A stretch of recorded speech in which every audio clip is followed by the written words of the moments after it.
Children,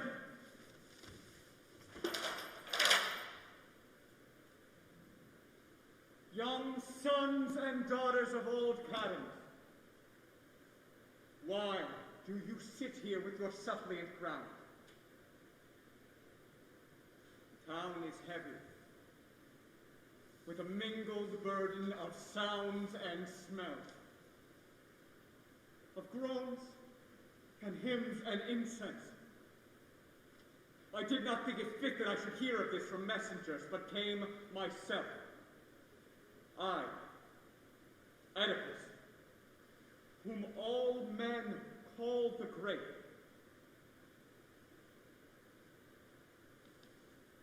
You're old and they are young. Come, speak for them. What is it that you fear or want that you sit here suppliant? Indeed, I am willing to give you all that you may need. I should be very hard should I not pity suppliants like these. O ruler of my country, Oedipus, you see our company around the altar. You see our ages. Some of us like these who cannot yet fly far, and some of us heavy with age. These children are the chosen among the young, and I the priest of Zeus. Within the marketplace sit others, crowned with suppliant garlands, at the double shrine of Pallas, and the temple where Ismenus gives oracles by fire. King, you yourself have seen our city reeling like a wreck already. It can scarcely lift its prow out of the depths, out of the bloody surf. A blight is on the fruitful plants of the earth. A blight is on the cattle in the fields. A blight is on our women, and no children are born to them. A god that carries fire, a deadly pestilence is on our town, strikes us and spares us not. And the house of Cadmus is emptied of its people, while Black Death grows rich in groaning and in lamentation. We have not come as suppliants to this altar because we thought of you as a god, but rather judging you, the first of men and all the chances of this life, and when we mortals have to do with more than man. You came, and by your coming, saved our city, freed us from the tribute which we paid of old to the Sphinx. Cruel singer.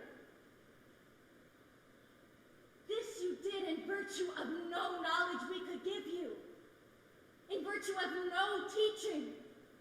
It was God that aided you, men say, and you are held with God's assistance to have saved our lives. Now, Oedipus, greatest in all men's eyes, here falling at your feet, we all entreat you.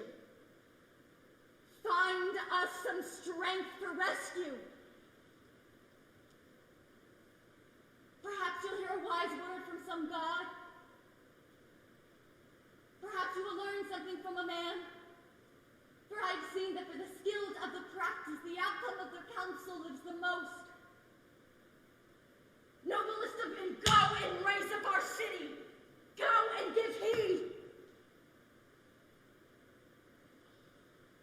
For now this land of ours calls you its savior, since you saved it once. So let us never speak about your reign as of a time when first our feet were set secure on high, but later fell to ruin. Raise up our city. Save it and raise it up.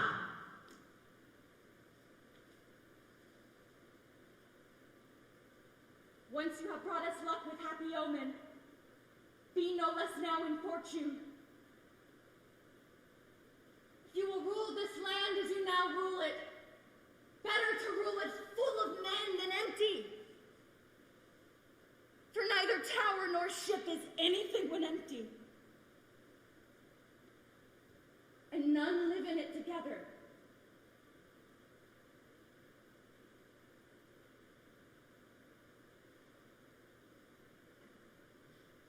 I pity you, children. I know that you have come full of longing. But I have known the story long before you told it only too well. I know you are all sick. Yet there is not one of you, sick though you are, that is as sick as myself. Your several sorrows each have single scope, and touch but one of you.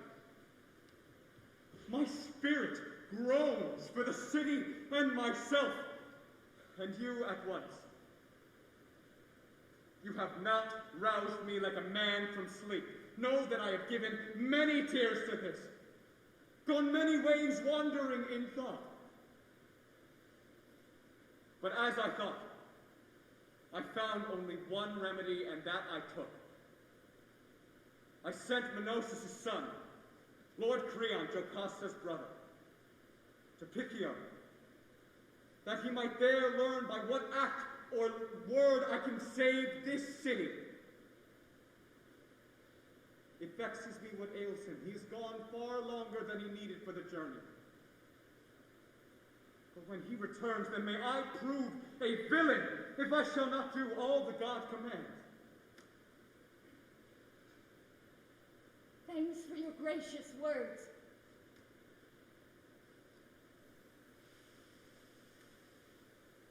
Your servants here signal that Creon is this moment coming. His face is bright. Oh, Lord Apollo, grant that his news too may be bright and bring us safety. It is happy news, I think, for else his head would not be crowned with sprigs of fruitful laurel. We will know soon enough. He's within hail. Lord Creon!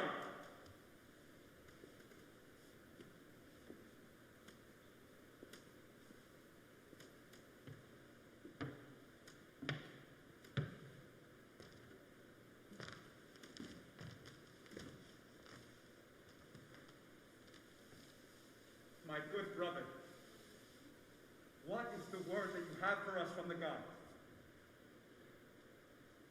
A good word. For things hard to bear in themselves, if in the final issue all is well. I count complete good fortune. What do you mean? What you have said so far leaves me uncertain whether to trust or fear. If you will hear my news before these others, I am ready to speak or else to go within. Speak it to all. The grief I bear it more for these than for my own here. I will tell you then. What I heard from the god, King Phoebus.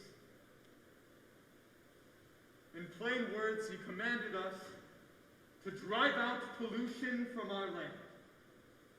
Pollution grown, ingrained within the land.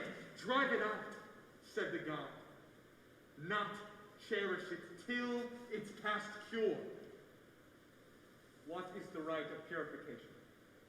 How shall it be done? By banishing a man. Or expiation of blood by blood, since it is murder guilt, which holds our city in this destroying storm.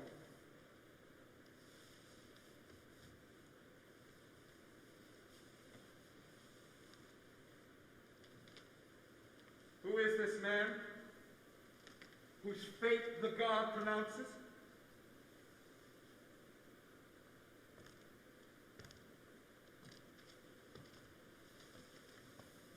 My lord, before you piloted the state, we had a king called Laius. I know of him by hearsay. I have not seen him. The god commanded clearly, let someone punish with force this dead man's murderers. Where are they in the world? Where would a trace of this old crime be found? It would be hard to guess where. The clue is in this land. That which is sought is found. The unheeded thing escapes, so said the god. Was it at home or in the country that the death came upon him? Or in another country traveling? He went. He sent himself upon an embassy, but never returned when he set out from home. Was there no messenger? No fellow traveler who knew what happened? Such a one might tell something of use. They were all killed save one. He fled in terror and could tell us nothing in clear terms of what he knew. Nothing. But one thing only. What was it? If we could find even a slim beginning in which to hope we might discover much. This man said the robbers they encountered were many. And the hands who did the murder were many. It was no man's single power. How could a robber date a deed like this, were he not helped with money from the city? Money and treachery. That indeed was thought. But Laius was dead. And in our trouble there was none to help.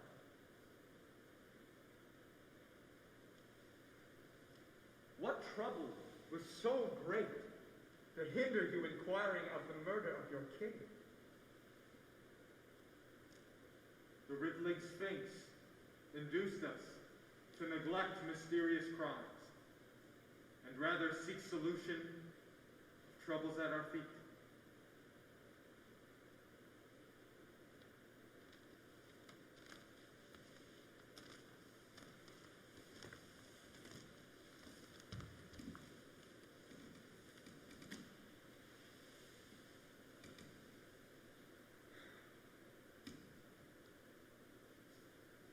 I will bring this to light again. And justly you will see in me an ally, a champion of the country and the god. For when I drive pollution from this land, it will not be to serve a distant friend's advantage, but act in my own interest. For whoever he was that killed the king may readily wish to dispatch me with his own murderous hand. So in helping the dead king, I help myself. Come, children, take your suppliant vows and go. Up from the altars now.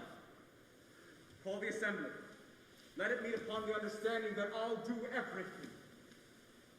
God will decide whether we prosper or remain in sorrow. Rise, children.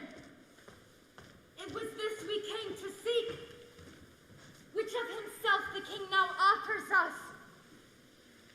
May Phoebus, who gave us the oracle, come to our rescue and stay the plague.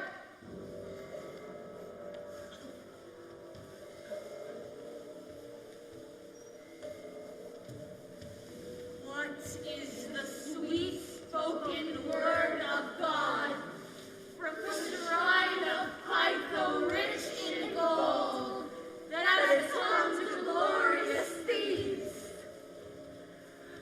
I am stretched on a rack of doubt and terror and trembling hold my heart, O dealing healer, and I am worshipful of fears for what dooms you will bring to pass, new or renewed in revolving years. Speak to me, immortal voice, child of golden hope.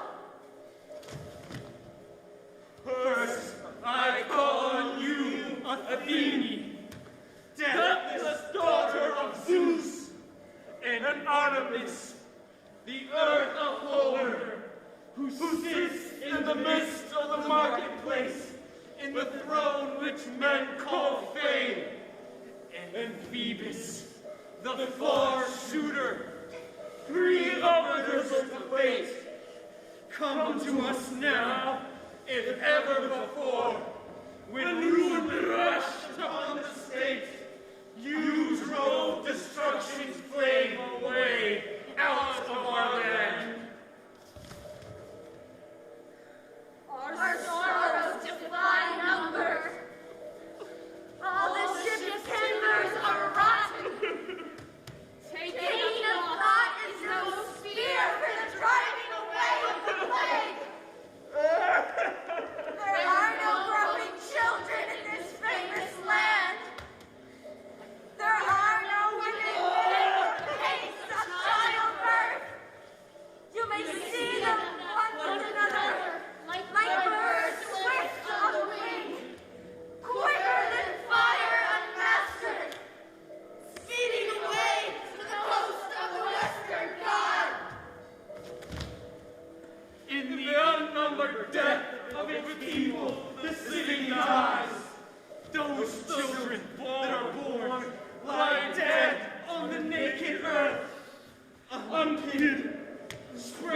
contagion of death, and gray-haired mothers and wives everywhere stand at the altar's edge, suppliant, moaning. The hymn to the healing God rings out, but with it, the wailing voices are blended. From these our sufferings grant us, O golden daughter of Zeus, glad-faced deliverance. There is no flash of brazen shields, but our fight is with the war god. The war god ringed with the cries of a savage god who burns. Rip and he turned facing course backwards out of country's bounds. Whatsoever escapes the night, at last the light of day revisits. So smite the war god, Father Zeus, but be your thunderbolt. For you are the Lord of lightning, the lightning that carries fire. Lycian king, I beg to be at our side for help, and the gleaming torches of Artemis, with which she scars the Lycian hills. I call on the god with the topper of gold, who gave this claim to this country of ours, the Bacchic god with the wind-flushed face, everyone one, who travels with the mated company. Combat the god that burns us with your torch of pine, for the god that is our enemy is a god among the gods.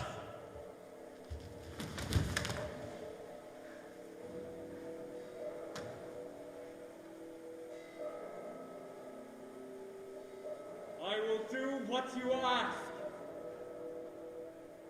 If you will hear my words. And hearing,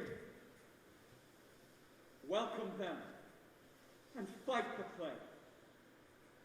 You will find strength and lightening of your load. Hark to me. I speak to you as one who is stranger to the story, as stranger to the deed. For I would not be far upon the track if I alone were tracing it without a clue. But now, since after all was finished, I became a citizen among you. Citizens! I now proclaim to all the men of Thebes who so among you knows the murderer, by whose hand Laius, son of Labdacus, died. I command him, tell everything to me. Yes, though he fears himself to take the blame on his own head, for bitter punishment he shall have none. But leave this land unharmed. Or if he knows the murderer, another, a foreigner, still, let him speak the truth. For I will pay him, and be grateful too. But if you shall keep silence, if perhaps some one of you to shield a guilty friend, some one of you to shield, reject my words, hear what I shall do then. I forbid that man, whoever he be, my land, where I hold sovereignty and throne. And I forbid any to welcome him, or cry him in greeting, or make him a sharer in sacrifice or offering to the gods, or give him water for his hands to wash. I command all to drive him from their homes, since he is our pollution, as Pythios' God proclaimed him now to me. And so I stand forth, a champion of the God and of the man who died, Upon the murderer I invoke this curse. Whether he is one man and all unknown or one of many, may he wear out his life in misery to miserable doom. If with my knowledge he lives at my heart, I pray I myself may feel my curse.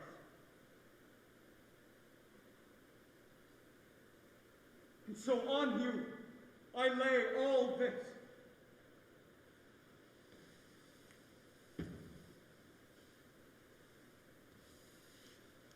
For myself, for the man who died, and for this land of ours, destroyed and blighted by God's forsaken.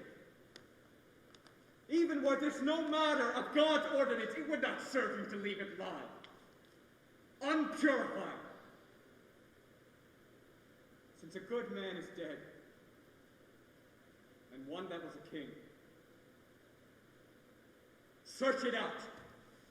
Since I am now holder of his office, and have his bed and wife that once was his, and had his line not been unfortunate, we would have common children. Because of all these things,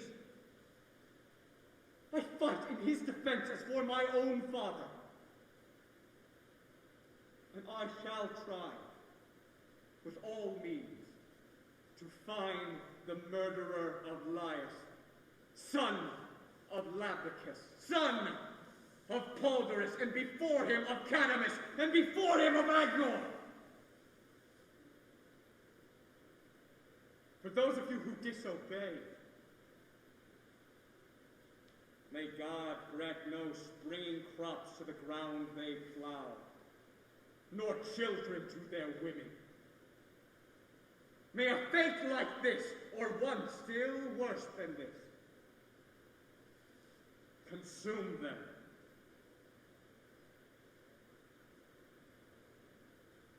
For those of you who these words please, the other Thebans, may justice as your ally and all the gods live with you, blessing you now and forever.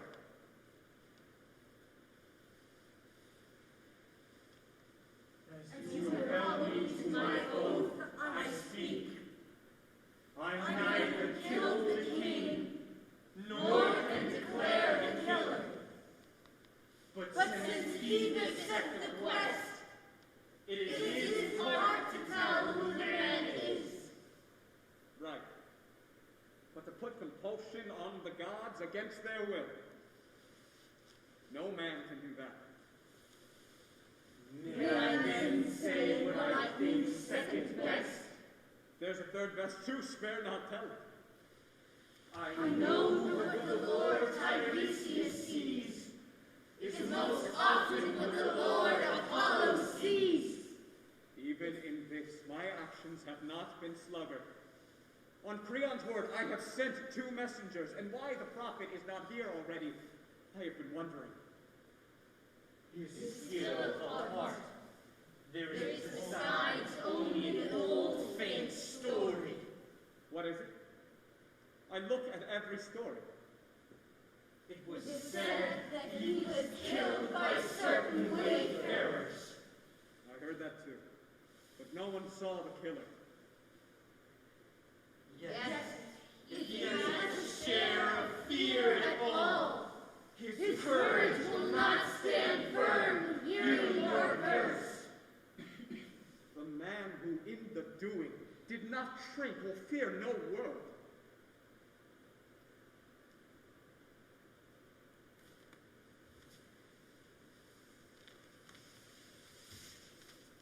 Here comes his prosecutor.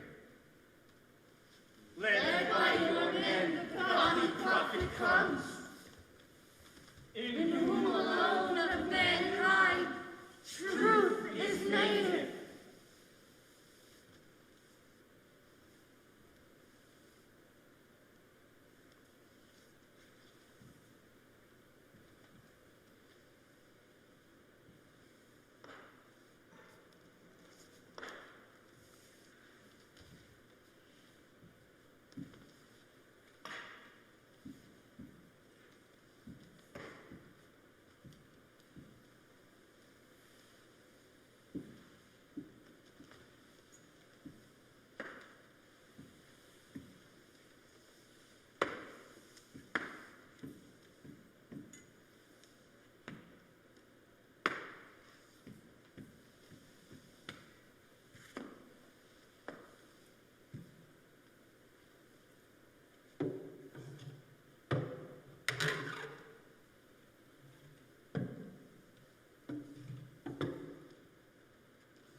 Tiresias,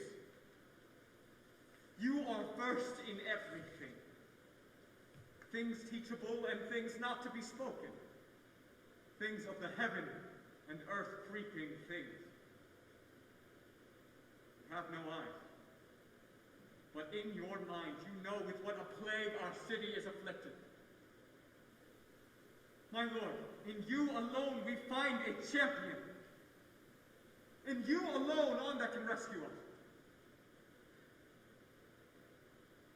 Perhaps you have not heard the messengers, but Phoebus sent in an answer to our sending, an oracle declaring that our freedom from this disease should only come should we learn the names of those who killed King Laius, and kill them, or expel them from this country.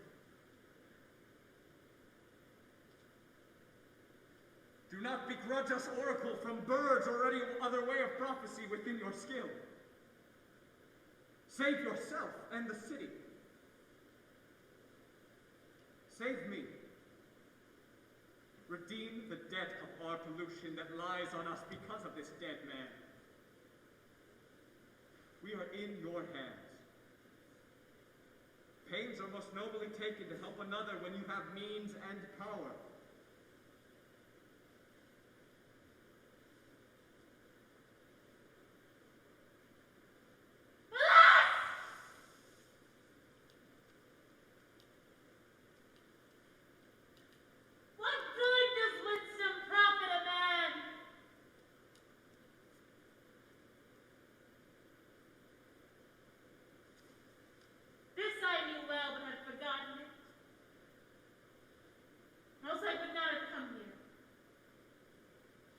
What is this? How sad you are now that you have come. Let me go home. It'll be easiest for us both to bear our several destinies to the end if you will follow my advice.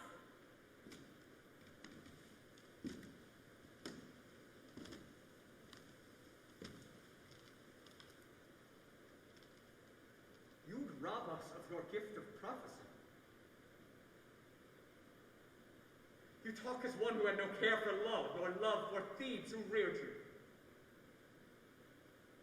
Yes, but even your own words must come on. Therefore I must fear for mine.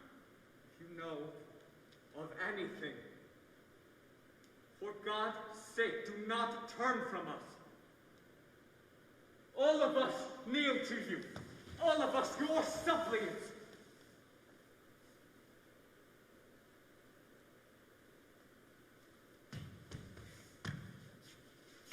All of you here know nothing. I will not bring to light day thy troubles, rather mine and call them yours.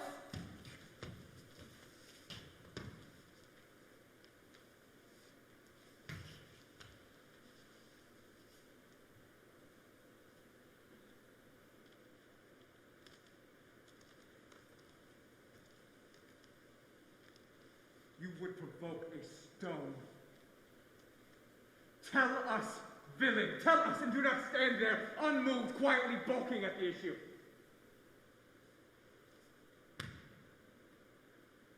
You blame my temper, but do not see your own that lives within you. It is me you tied. Who would not feel their tempers rise at words like this with which you shame our city? Of themselves things will come, though I hide them and breathe no word of them. Since they will come, tell them to me.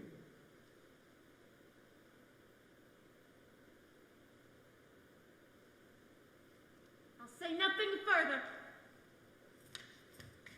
Against this anthem, let your temper rage as wildly as you will. Indeed, I am so angry that I will not hold back a jot of what I think. For I would have you know, I think you were complainer of the deed, and doer of the deed, save in so far as for the actual killing. Had you eyes, I'd say you alone had murdered him. Yes, but I warn you faithfully to keep the letter of your proclamation. nor me.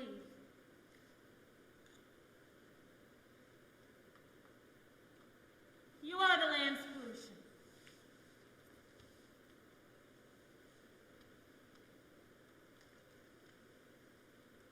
How shamelessly have you started up this taunt? How do you think you will escape?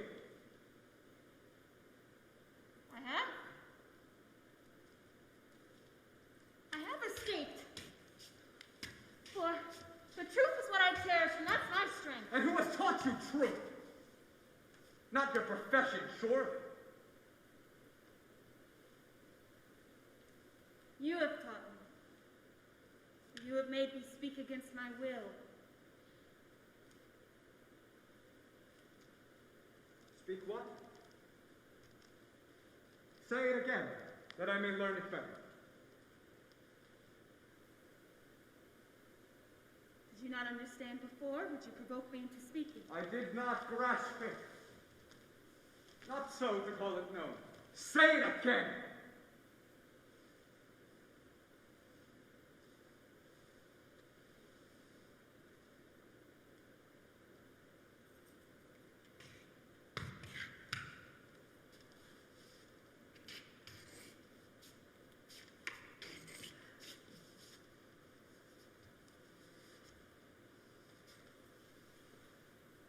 I say you are the murderer of the king whose murderer you seek. Not twice shall you say calumnies like this and stay unpunished! Shall I say more to tempt your anger more? As much as you desire! I say with those you live. I say with those you love best, you live in foulest shame unconsciously and do not see where you are in calamity. Do you imagine you could always talk like this and live to laugh at it hereafter? Yes, if the truth has anything of strength. It has strength, but not for you. For you are blind in mind and ears, as well as in your eyes. You are a poor wretch to insult me with the very curses which everyone shall heap upon yourself. Your life is one long night, so that you may not hurt me, nor anyone else who sees the light. It is not fate that I shall be your ruler. Apollo is enough. It is his care to work this out. Was this your own design or Creon's? Creon is no hurt to you, but you are yourself.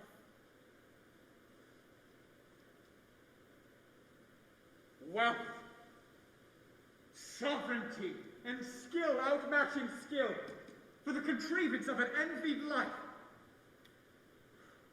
Great store of jealousy, fill your treasury chest of my friend Creon.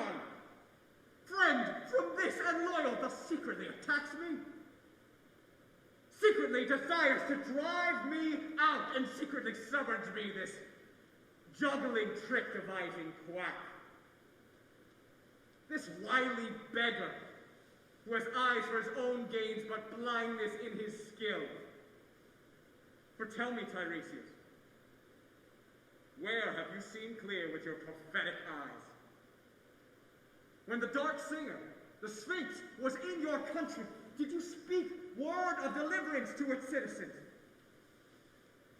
And yet, the riddle's answer was not the province of a chance-comer, but plainly was a prophet's task, and you had no such gift of prophecy. From birds, nor otherwise from any god to glean a word of knowledge from. But I came. Oedipus, who knew nothing, and I stopped her. I solved the riddle by my own wit alone. Mine was no knowledge gone from birds. And now, you would betray me, because you think you will find a place by Creon's throne. I think you will be sorry. Both you and your accomplice for this plot to drive me out. And did I not regard you, an old man, some suffering would have taught you that what is in your heart is treason.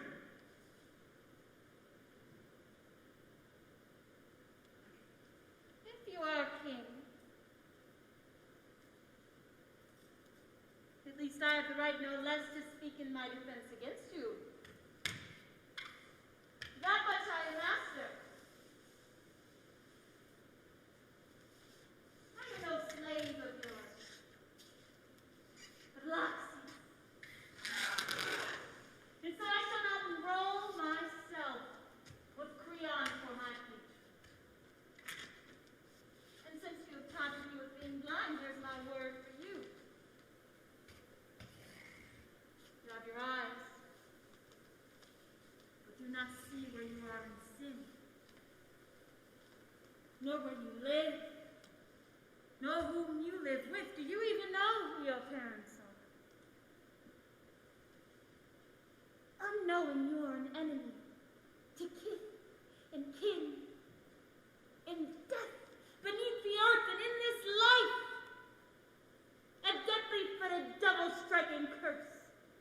From father and mother both shall drive you forth out of this land with darkness on your eyes that now have such straight vision. Soon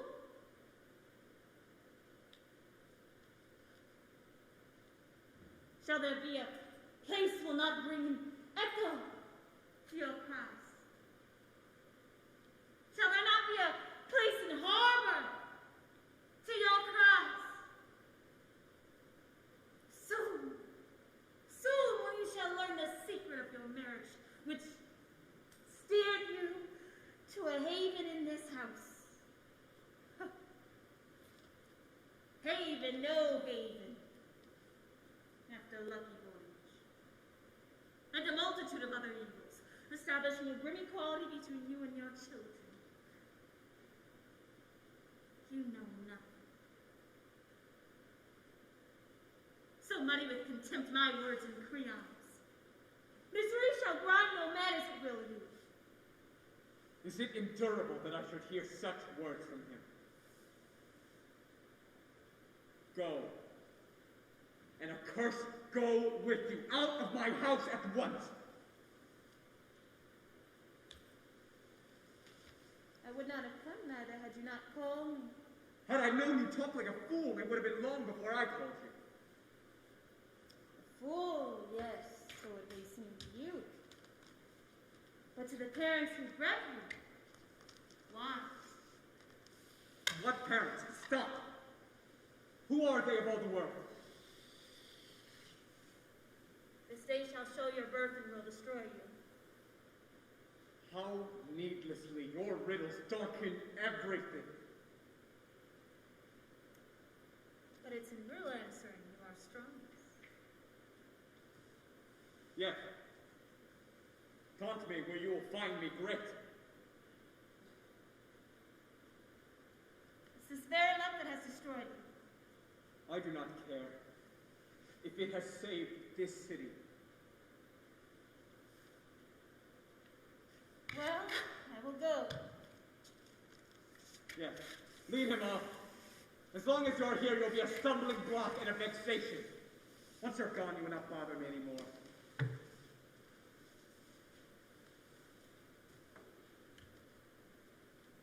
I've said everything I came here to say. Not fearing your countenance. There's no way you can hurt me. I tell you, King, this man, this murderer whom you've long declared you are in search of, indicating him in threatening proclamation as murderer of Laius, he is here. In name, he is a stranger among citizens, but soon he shall be shown to be a citizen, true native Theban, and he'll have no joy in this discovery. He shall travel to a foreign country, tapping his way before him with a stick. He shall be proved father and mother.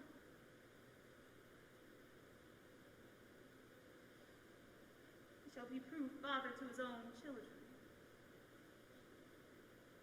In his own home. To her who gave him birth.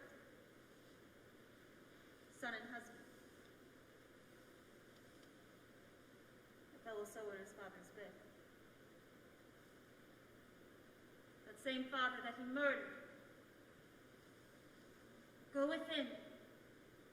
Reckon that out. you find me mistaken, say I have no skill in prophecy.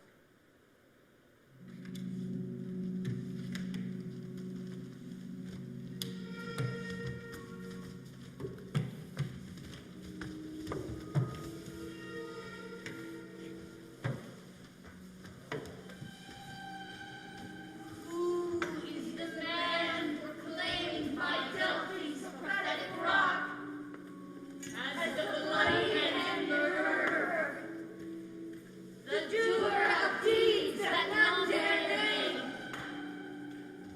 Now is the time for him to run with a stronger foot than Pegasus, for the child of Zeus who leaps in arms upon him with fire and the lightning bolt, and terribly close on his heels are the fates that never miss.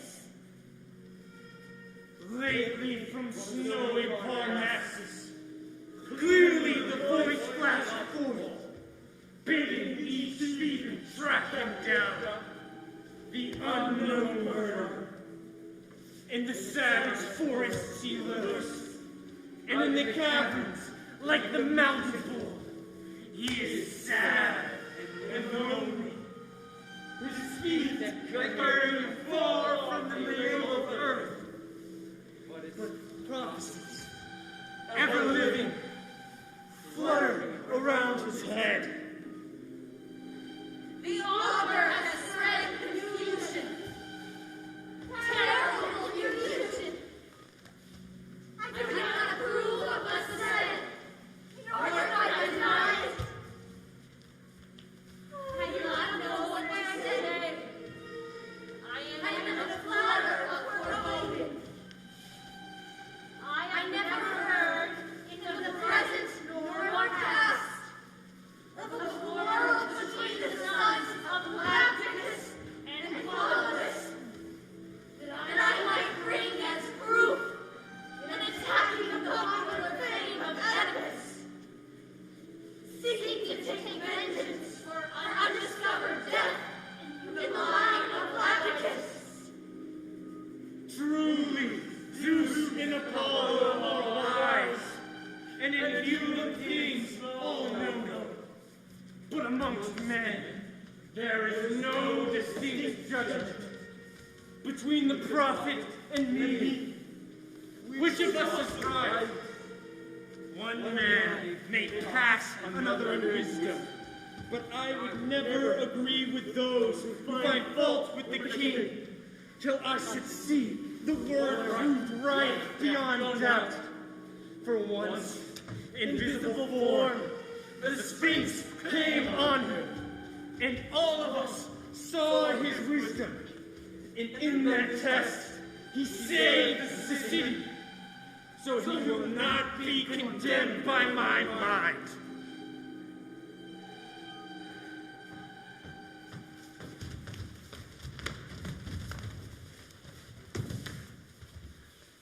Citizens! I have come because I have heard deadly words being spread about me. That the king accuses me. And I cannot take that from him. For if he believes that in these present troubles he has been wronged by me, in word or deed, I do not want to live on with the burden of such a scandal on me. The report injures me doubly and most vitally, for I'll be called a traitor to my city, and traitor also to my friends and to you. Perhaps it was a sudden gust of anger that forced that insult from him, and no judgment. But did he say that it was a compliances with schemes of mine, that the seer told him lies? Yes, he said that, but why I do not know. Were his eyes straight in his head? Was his mind right when he accused me in this fashion? I do not know. I have no eyes to see what princes do.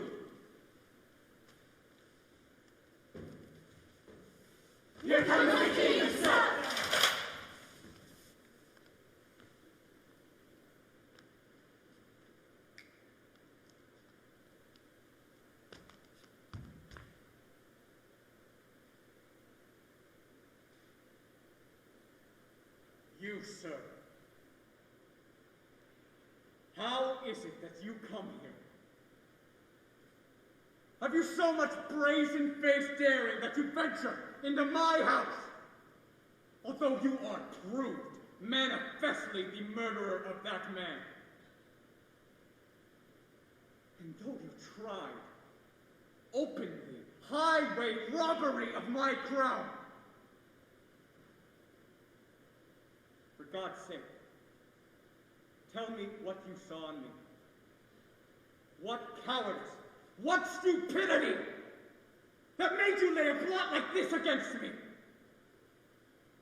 Did you imagine I should not observe this crafty scheme that stole upon me? Or in seeing it, take no means to counter it?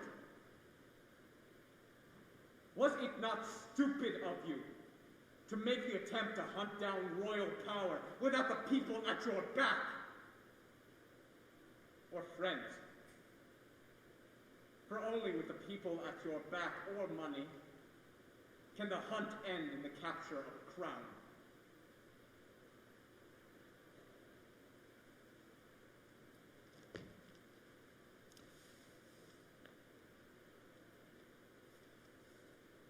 Do you know what you're doing?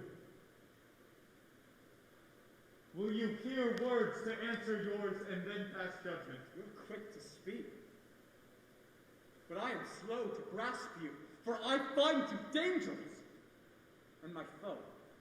First of all, hear what I shall say to that. At least do not tell me that you are not guilty. If you think obstinacy without wisdom a valuable possession, you are wrong. And you are wrong if you think that one, a criminal, will not be punished only because he is my kinsman. This is but just. But tell me then, of what offense I am guilty?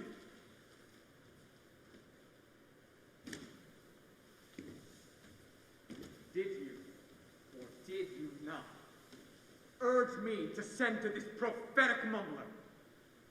I did indeed, and I shall stand by what I told you.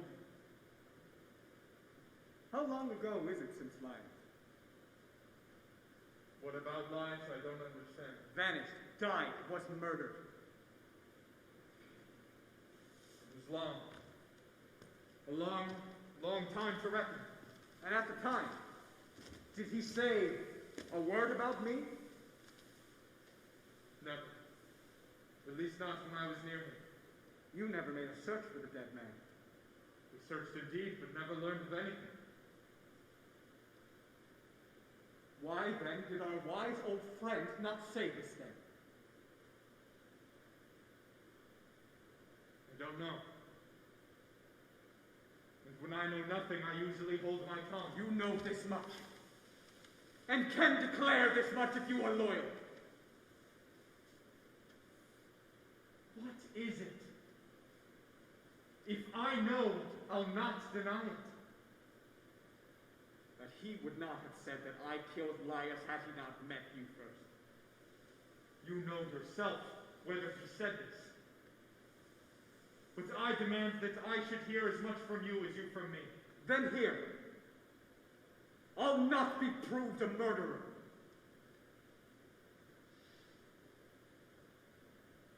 Well then,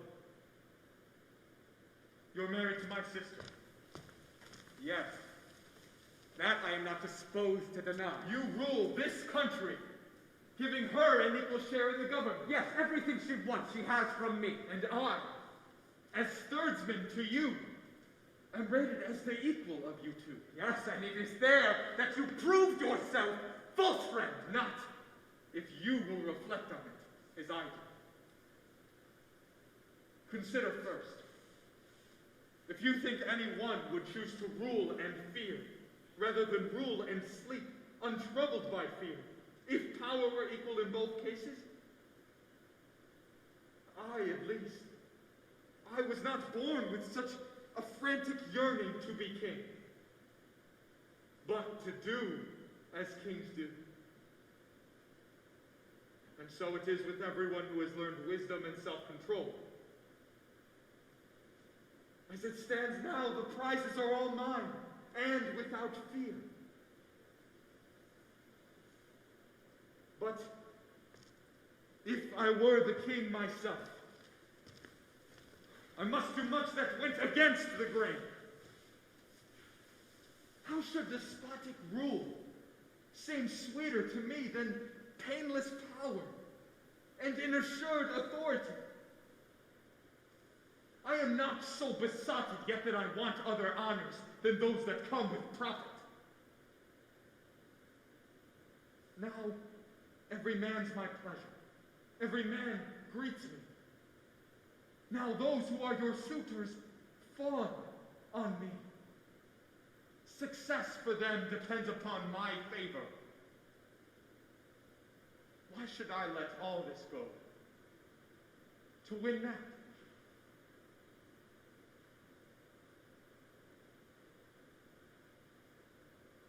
My mind would not betray you if it's wise. I am no treason lover of my nature, nor would I ever dare to join a plot. Prove what I said. Go to the oracle at Pytho and inquire about the answers. If they are as I told you for the rest, if you discover that I lay any plot together with this seer, then kill me, I said. Not only by your vote, but by my own. But do not charge me an obscure opinion without some proof to back it. It's not just lightly to count your knaves as honest men, nor honest men with knaves. To throw away an honest friend is, as it were, to throw your life away. Which a man loves the best. In the time you will know all with certainty. Time is the only test of honest men. One day is space enough to know a road. His words are wise, King. If one fears to fall, those who are quick of temper are not safe.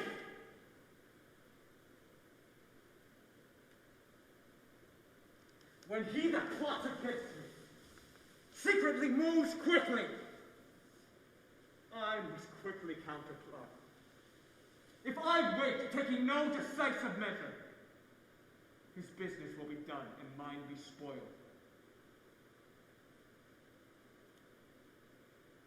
What are you going to do then? Banish me? No, certainly.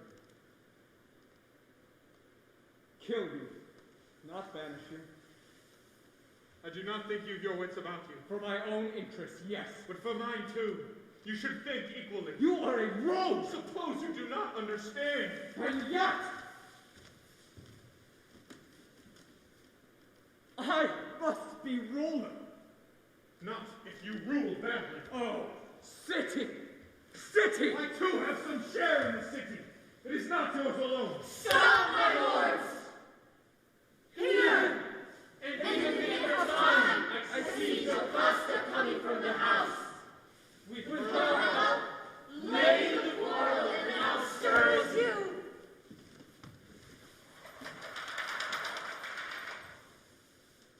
For shame! Why have you raised this foolish, squabbling brawl? Are you not ashamed to air your private griefs when the country's sick? Go in, you, Oedipus, and you too, Creon, into the house. Don't magnify your nothing troubles. Sister, Oedipus, your husband, thinks he has the right to do terrible wrongs. He has but to choose between two terrors, banishing or killing me. He's right, Jocasta. For I find him plotting with knavish tricks against my person. May God never bless me. May I die accursed if I have been guilty of one tittle of the charge you bring against me. I beg you, Oedipus, trust him in this. Spare him for the sake of this, his oath to God, for my sake, the sake of those that stand here. Be gracious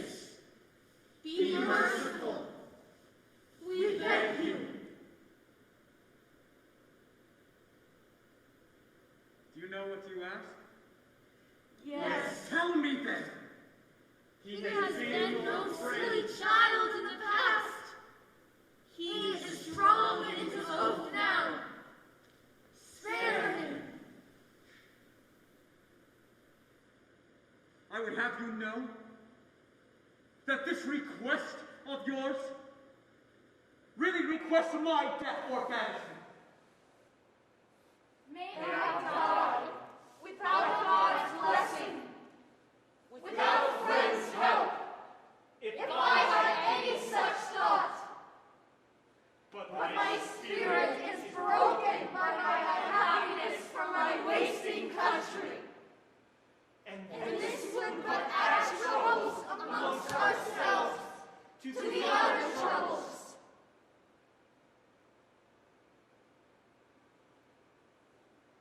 Fine. Let him go then. If I must die 10 times for it, or be dishonored in exile. It is your lips pray for him, King, not his.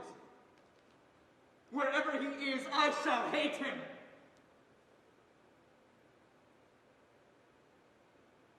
I see you sulk and yielding, and you're dangerous when you're out of temper. Natures like yours are justly heaviest for themselves to bear. Take yourself off, I tell you. Quick, out of my house. I'll go. For you have not known me, but they have. And they have known my innocence.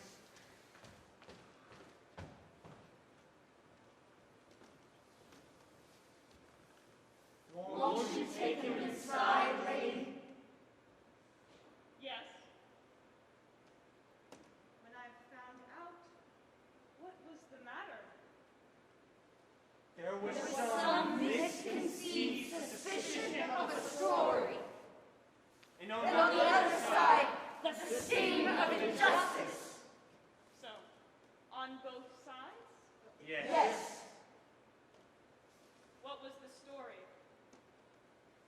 I think it best, in in the interest of the country, to leave it where it ended. You see where you have ended. Straight of judgment.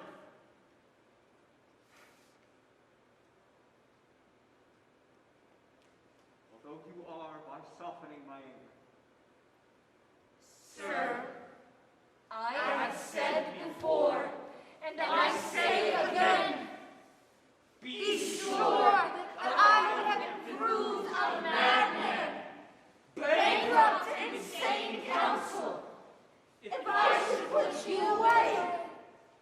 You who steered the country I loved safely when she was crazed with troubles. God grant that now you, too, You may may feel prove the fortune fortunate God for us.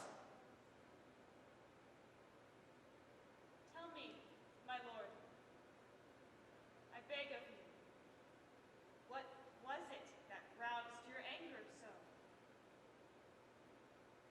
It was Creon, and the plots he laid against me. Tell me, if you can clearly tell the quarrel. Creon says that I am the murderer of life. Of his own knowledge or on information? He sent this rascal prophet to me, since he keeps his own mouth clean of any guilt. Do not concern yourself about this matter. Listen to me and learn that human beings have no part in the craft of prophecy.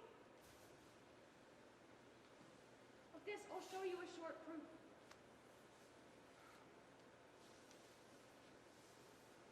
There was an oracle once that came to Laius, and it told him that it was fate that he should die a victim at the hands of his own son. A son to be born of Laius and me. But he, the king,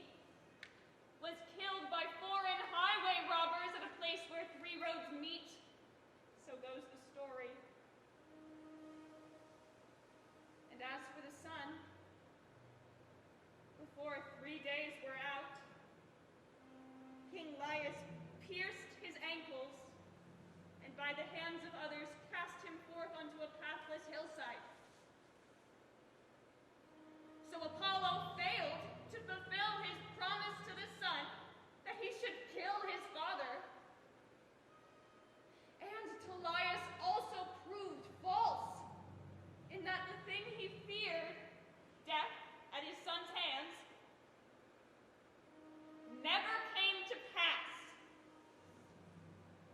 So clear in this case were the oracles, so clear and false. Give them no heed, I said. What God discovers need of easily, he shows to us himself.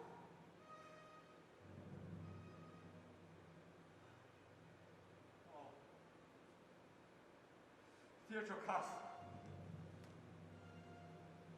there comes upon me a wandering of the soul. I could run mad. What trouble is it that you turn again and speak like this? Thought I heard you say that Laius was killed at a crossroads. Yes, that was how the story went, and still that word goes round. Where is this place? Where he was murdered? Phocis is the country, and the road splits there. One of two roads from Delphi, another comes from Dahlia. How long ago is this? The news came to the city just before you became king, and all men's eyes look to you. What is it, Oedipus, that's in your mind? Oh, what will you do with me, O Zeus? What is the thought that troubles your heart? Do not ask me yet. You'll show me more if you could tell me one more thing. I will. I'm frightened, but if I can understand, I'll tell you all you ask.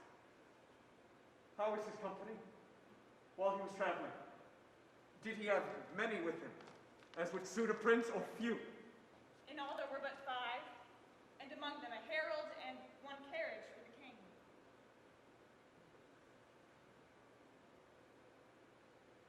It is clear. It is clear. Who was it who told you this? The only servant that escaped safe home. Is he at home now? No. When he came home and saw you king, and Laius was dead, he came to me and touched my hand and begged that I should send him into the fields to be my shepherd, and so he might see the city as far off as he might. So I sent him away. He was an honest man, as slaves go, and worthy of far more than what he asked of me. Oh, how I wish that he could come back quickly. He can. Why is your heart so set on this? I fear that the seer may be proved right. And therefore I wish to see the shepherd. He will come. But Oedipus, I think I'm worthy, too, to know what it is that disquiets you? Yes. It shall not be kept from you, since my mind has gone so far in its forebodings already. Whom should I confide in rather than you? Who is there of more importance than me, who has passed through such a fortune?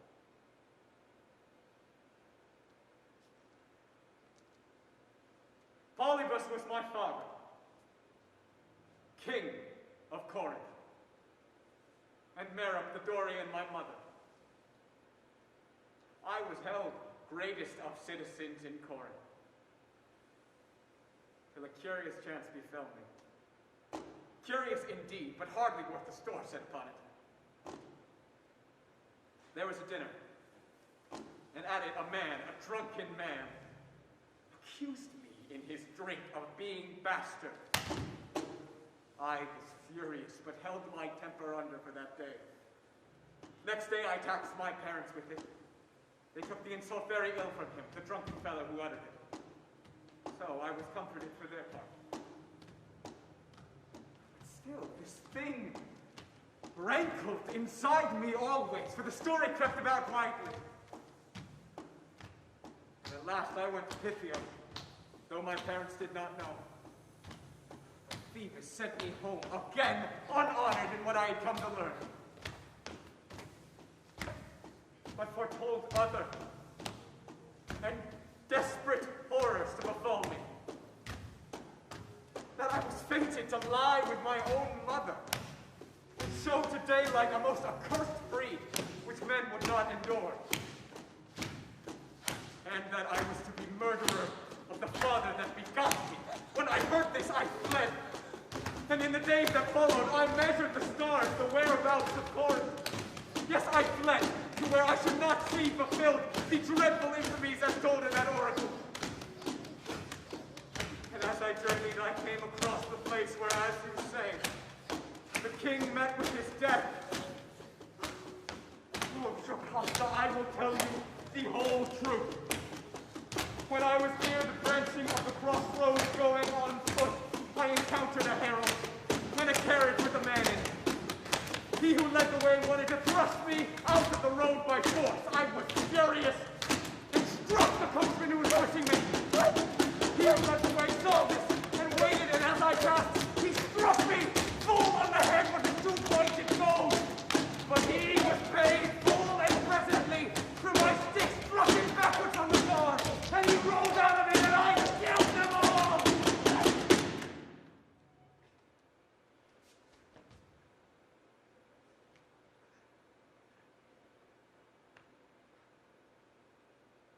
Perhaps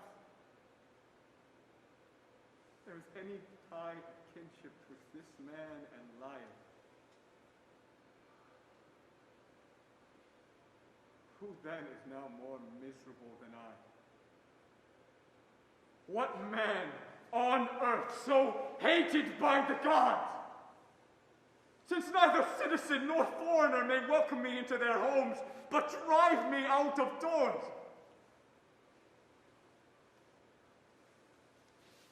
I had to fly, and in my doing so, not even see my kindred, nor set foot in my own country. Would those of you who hear this not say that these things were sent by some malignant god? Oh, no, no.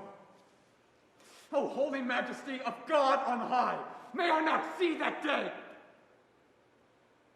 May I be gone out of men's sight before I ever see the deadly taint of this disaster fall upon me! Sir, please do fear these things. But until you see this man face to face, and hear his story, hope.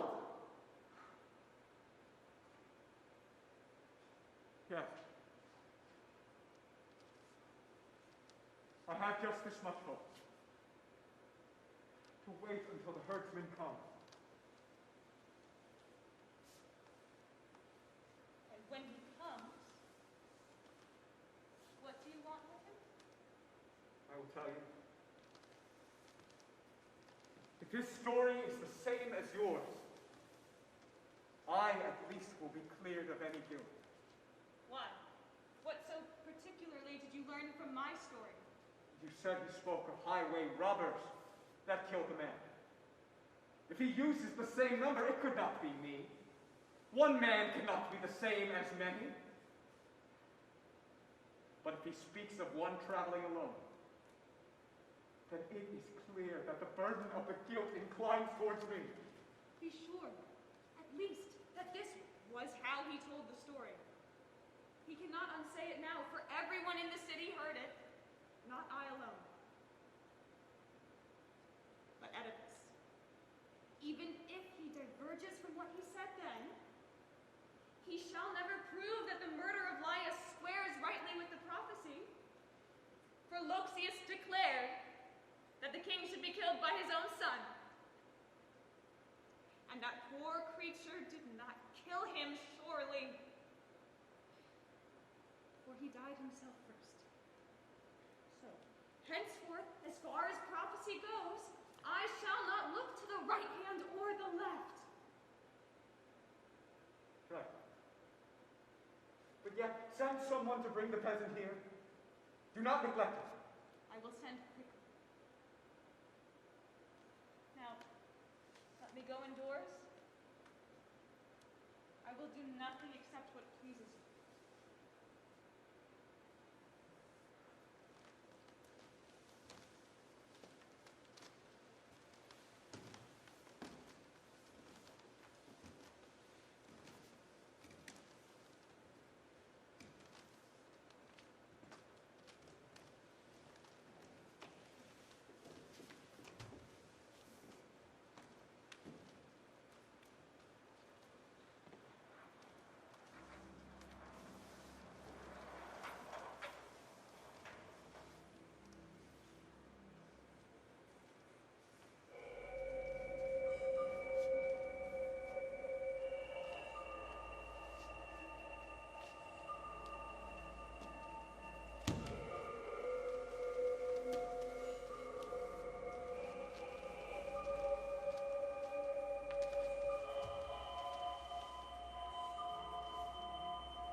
May destiny ever find me, highest in word and deed, prescribed by the laws that live on high, laws begotten in the clear air of heaven, whose only father is Oedipus. No mortal nature brought them to birth, no forgetfulness shall lull them to sleep. For God is great in them, and grows not old. Insolence breeds the tyrant. Insolence, if it is flooded with a serpent, unseasonable, unprofitable, climbs to the rooftops and plunges it sheer down to the ruin it must be, and there its feet are no service. But I pray that the God may never abolish the eager ambition that profits the state. For I shall never cease to hold the God as our protector. If a man walks with haughtiness of hand or word, and gives no heed to justice, and the shrines of God despises, may an evil doom smite him for his ill-starred pride of heart. If he reaps gains without justice, and will not hold from impiety, and his fingers itch for untouchable things, when such things are done, what man shall contrive to shield his soul from the shafts of God? When such deeds are held in honor, why should I honor God who stands? No longer to the holy place, to the noble earth I'll go to worship. Not to abide, not to Olympia, unless the oracles are proved to fit for all men's hands to point at. O Zeus, if you are rightly called the sovereign Lord, all mastering, let this not escape you, nor your ever-living power. The oracles concerning my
conjecturing, like a man of sense, what will be from what was. But he is always at the speaker's mercy when he speaks terrors. I can do no good by my advice. And so I came as suppliant to you, Lycian Apollo, who are nearest.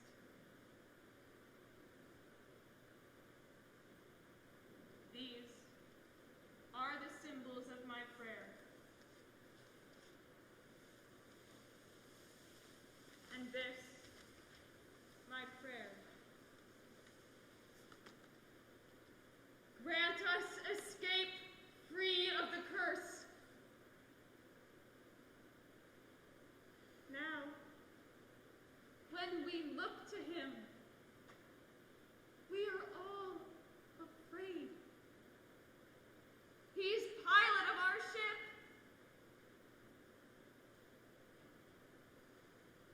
And he is frightened.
Might I learn from you, sirs?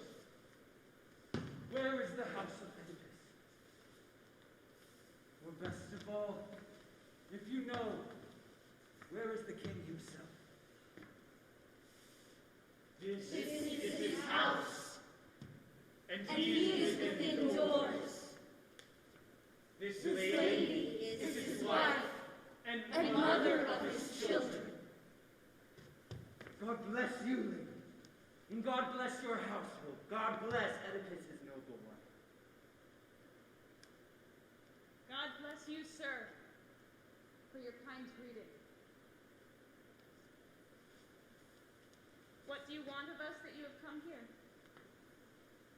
What have you to tell us? Good news, my lady. Good for your house and for your husband. What is your news? Who sent you to us? I come from Corinth, and the news I bring will give you pleasure, perhaps a little pain too. What is this news of double meaning? The people of the Isthmus have chosen Oedipus to be their king. That is the rumor there. But isn't their king still old Polybus? No. Polybus is in his grave. Death has got him. Is that the truth? Is Oedipus' father dead? May I die myself if it be otherwise. Quickly, run to the king with the news. Oh, oracles of the gods, where are you now? It was from this man that Oedipus fled lest he should be his murderer. And now he's dead in the course of nature and not killed by Oedipus. Dear Shokasta, why have you sent for me? Listen to this man, and when you hear, reflect on what is the outcome of the oracles of the gods. Who is he? What is his word for me? He is from Corinth, and he tells us that your father Polybus is dead and gone. This is to say so? Tell me yourself. Since it is the first matter you want clearly told, Oedipus has gone down to death. You may be sure of it. By treachery or sickness? A little thing that all bodies see.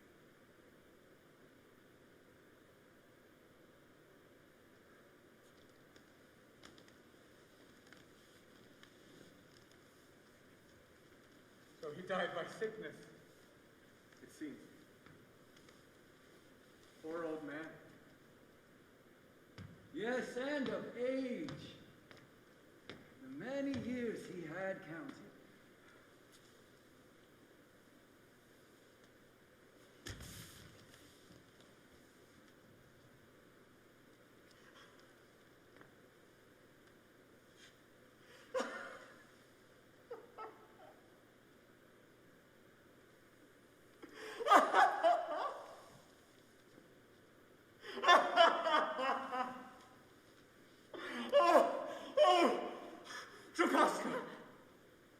Why should one look to the Pythian hearth? Why should one look to birds screaming overhead? They prophesied that I should kill my father. But he is dead and hidden in earth. And I stand here who never laid a hand on a spear against him. Unless perhaps he died from longing for me, and thus I am his murderer. And the oracle, as they stand, he's taken them with him. They are as dead as he himself is, and worthless. That I told you before now. Yes, but I was misled by fear. Then lay no more of them to heart, not one.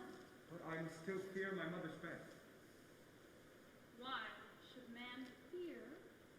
Since chance is all in all for him, and he can clearly foreknow nothing. Best to live lightly as one can, unthinkingly. As to your mother's marriage bed, don't fear it. Before this, in dreams too, as well as oracles, many a man has lain with his own mother. But he to whom such things are nothing, bears his life most easily. All that you said would be said perfectly if she were dead. But since she lives, I must still fear. Who is the woman that makes you afraid? Mary, old man, Oedipus' wife. What about her frightens the queen and you? A terrible oracle stranger from the gods. Can it be told, or does sacred law forbid another to have knowledge of it? Oh, no. Once on a time, Loxias said that I should lie with my own mother and take on my hands the blood of my own father. And so for these many years, I have stayed away from Corinth. It's been to my greatest happiness. Although it is sweet to see the face of parents. This is the fear that drove you out of Corinth? I fear that Phoebus may prove right. The murder and the incest? Yes, old man, it is my greatest terror. Do you know all of your fears are empty? How is that? If they are mother and father and I their son. Because Polybus was no kin to you in blood. What? Was not Polybus my father? A gift. You were taken from these hands of mine.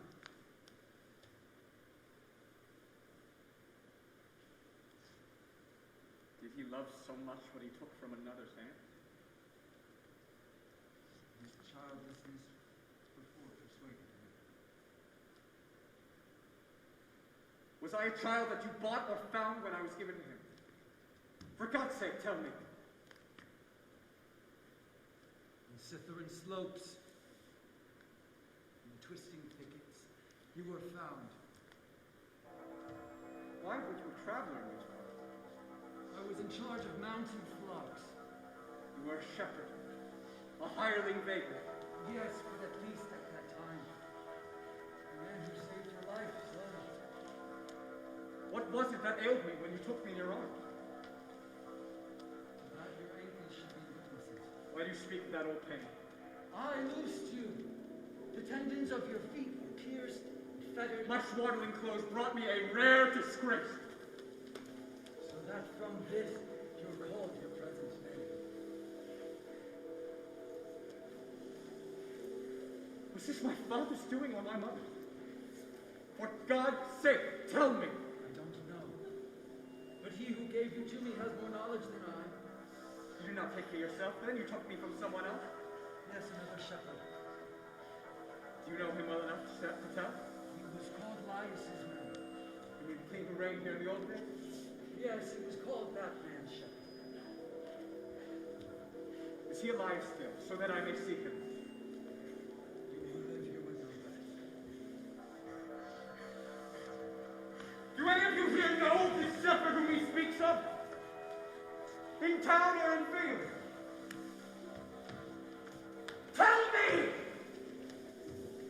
It is time that this was found out once and for all. I think he is none other than the peasant whom you sought to see already. Put your Jocasta here can tell us best of that. Jocasta? Do you know of this man whom he mentions? Is he the man whom we've sent for? Why ask of whom he spoke? Don't give it heed. Or try to keep in mind what has been said. It will be wasted labor. With such clues, I could not fail to bring my birth to light. I beg of you, do not hunt this out. I beg of you, if you have any care for your own life, what I am suffering is enough. Keep up your heart, Jocasta. Though I have proved slave, thrice slave, to know my mother is thrice slave, you will not be shown of lowly lineage. It's because I wish you well that I give you this counsel. And it's the best counsel. Then the best counsel vexes me, and has for some time since. Oh, Oedipus, God help you. God keep you from the knowledge of who you are. Someone send for the peasant and bring him here. No. Let her find joy in her rich family. That's all I can call you! It's the last thing I'll ever call you!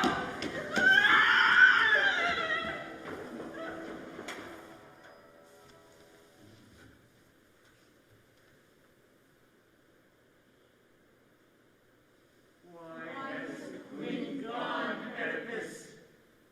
In wild grief rushing from us.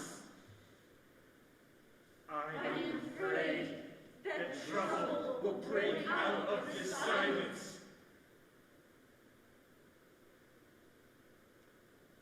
Break out what will.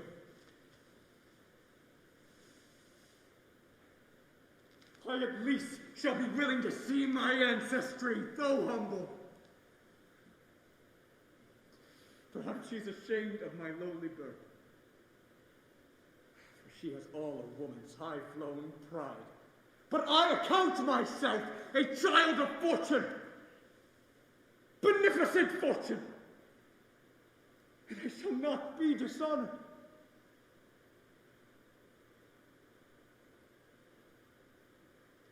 She is the mother from whom I spring the months.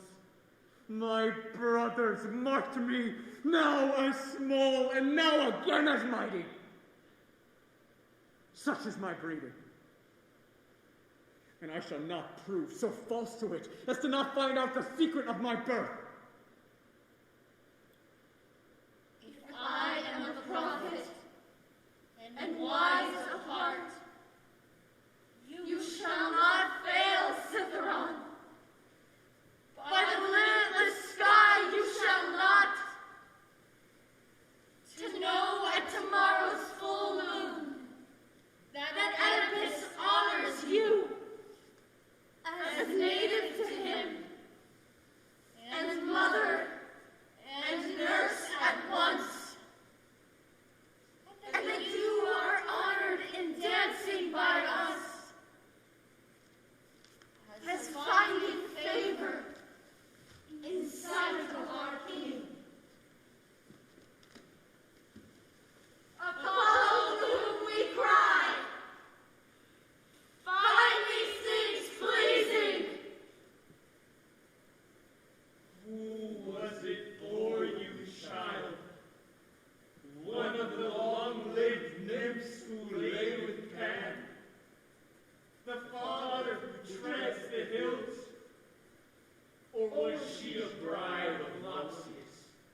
If someone like myself who has never seen him may make a guess,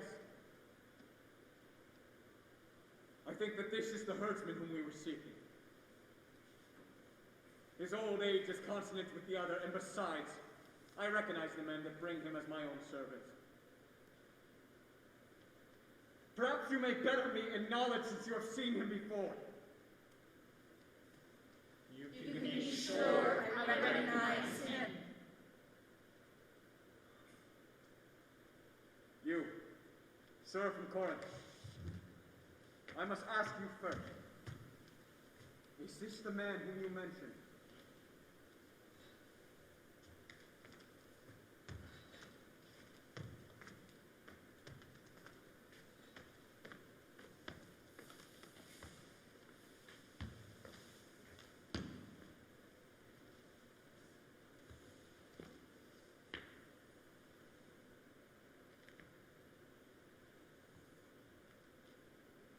This is he, before your eyes.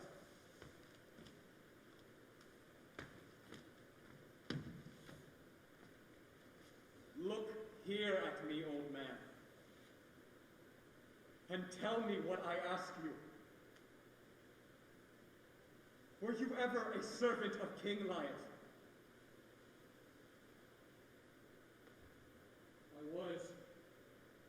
No slave he bought, but reared in his own house. What did you do for work? How did you live? Most of my life was spent among the flocks. In what part of the country did you live? Cytherin, and the places near to it. And somewhere there, perhaps you knew this man. What was his occupation? Who? This man here. Have you had any dealings with him? No. Not such that I can quickly call to mind. That is no wonder, master, but I shall make him remember what he does not know. For I know he well knows the country of Cytherin. How he, with 2 flocks, and I with 1, kept company for 3 years. Each year, half a year, from spring until autumn time. When winter came, I would drive my flocks back to their folds home. And he to Laius' steadily. Am I right or not in what I say we did? You're right. Although it was a long time ago. Do you remember giving me a child to bring up as my foster child? What's this? Why do you ask this question? Look, old man, here he is. Here's the man who was that child.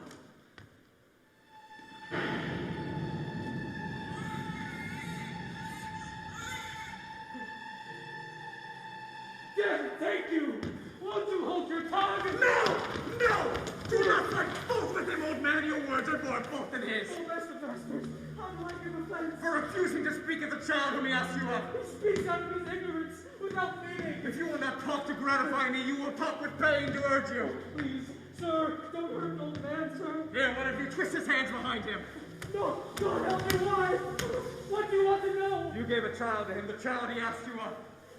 I did. I wish I died the day I did. You will unless you tell me truly. And I shall die far worse if I should tell you. It appears this fellow is bent on more delays than it would seem. Well, no. I have told you that I am gave it. Was this your child of your own or someone else? Not my own at all. I had it from someone else. One of these citizens or from what house? Please, Master. Please, I beg of you, please don't ask me more. You're a dead man if I ask again. It was one of the children of Laius. A slave or born in wedlock. Oh, God. I'm on the brink of breathless peace.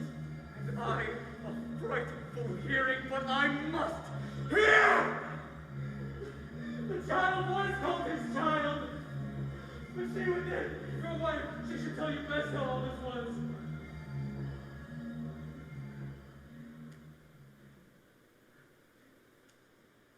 She gave it to you?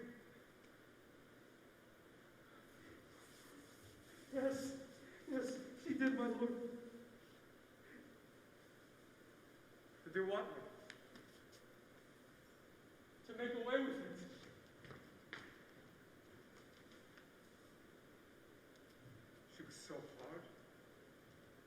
Mother? I, through fear of evil oracles,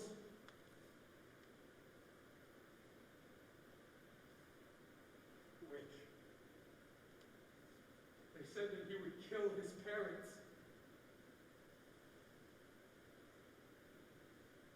And how did you come to give it to this old man? Oh, Master, I pitied it, and I thought I could send it to another country, and this man was from another country. But he saved it for the most terrible troubles. If you are the man he says you are, you're bred to misery.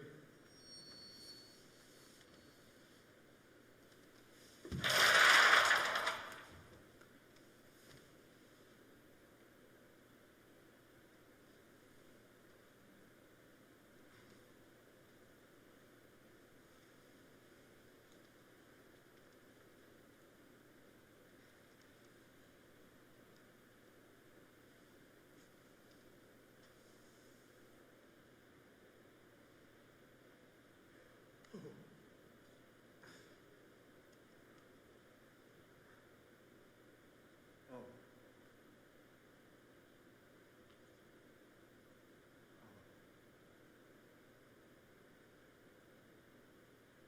They will all come.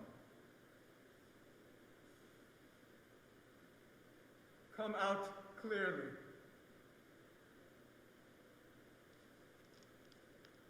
Light of the sun, let me look upon you no more after today. For I have seen the light first bred in a match accursed, and accursed with my living with those I lived with.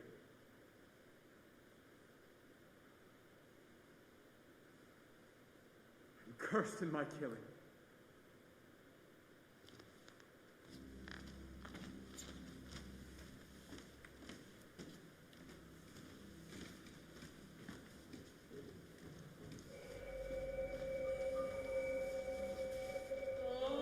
Generations of men,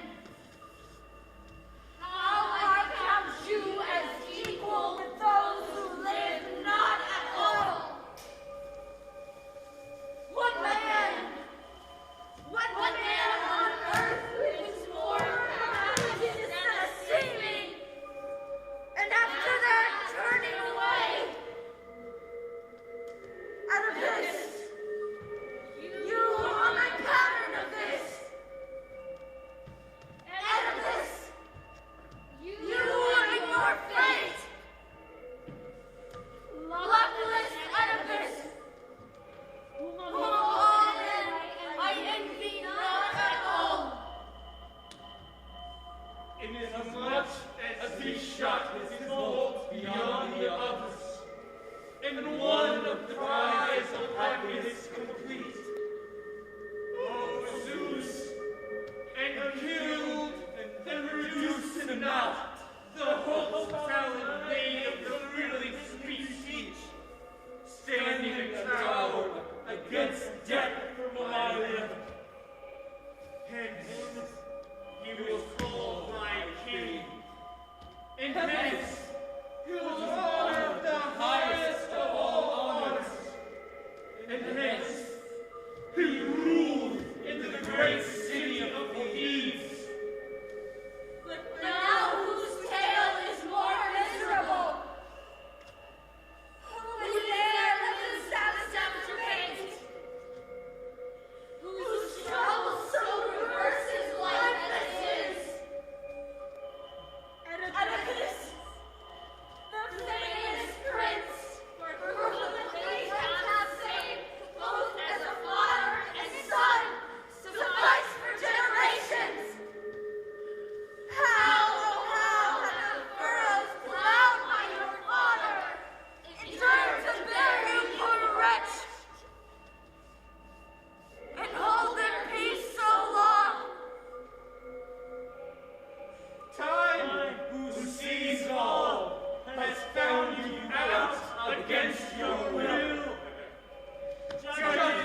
And so now, I lull my mouth to sleep with your name.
Princes, always honored by our country, what deeds you'll hear of, and what horrors see. What grief you'll feel if you, as true-born Thebans, care for the house of Labdacus's sons. Phasis nor Ister cannot purge this house, I think, with all their streams. Such things it hides. Such evils shortly will bring forth into the light, whether they will or not. And troubles hurt the most when they prove self-inflicted. What we have heard before did not fall short of bitter groaning's worth. What's more to tell? Shortest to hear and tell. Our glorious Queen Jocasta's dead. Unhappy woman.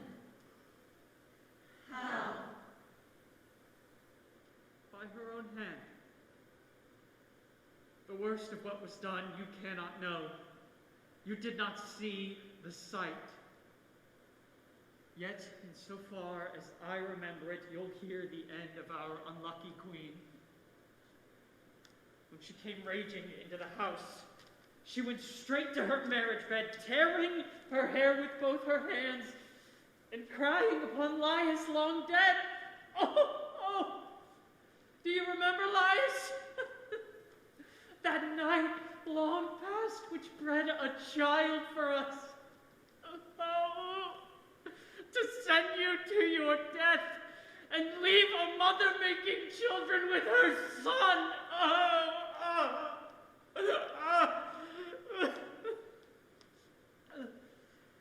And then she groaned and cursed the bed in which she brought forth husband by her husband, children by her own child, an infamous double bond. How after that she died, I do not know, for Oedipus distracted us from seeing.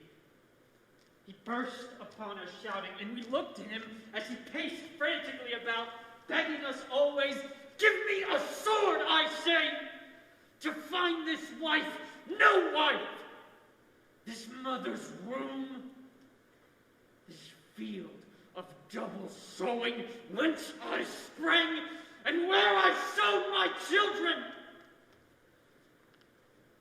As he raved, some god showed him the way. None of us there. Bellowing terribly and led by some invisible guide, he rushed on the two doors. Wrenching the hollow bolts out of their sockets, he charged inside. There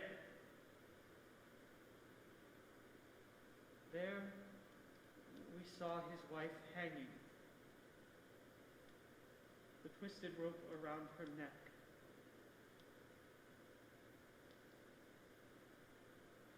When he saw her, he cried out fearfully and cut the dangling noose.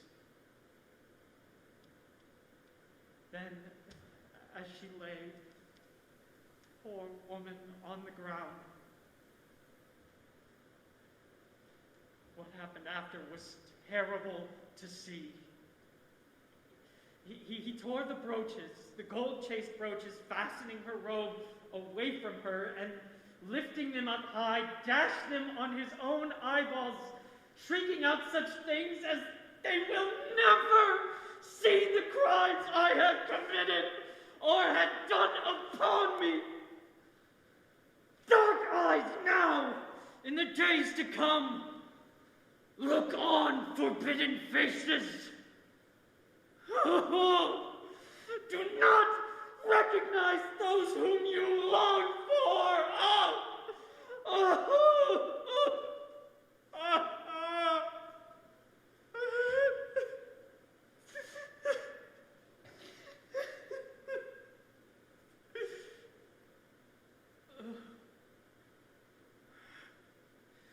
With such imprecations, he struck his eyes again and yet again with the brooches, and the bleeding eyeballs gushed and stained his beard. No sluggish, oozing drops, but a black rain, and bloody hail poured down.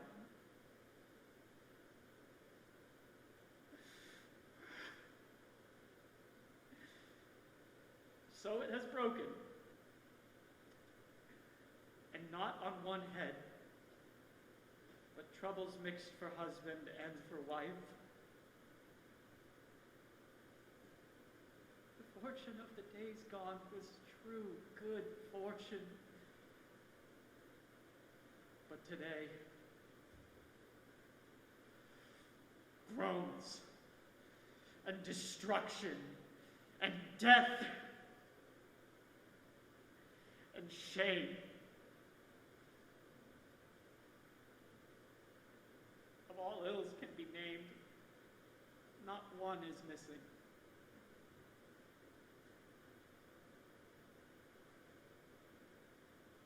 Is he now in any ease from pain?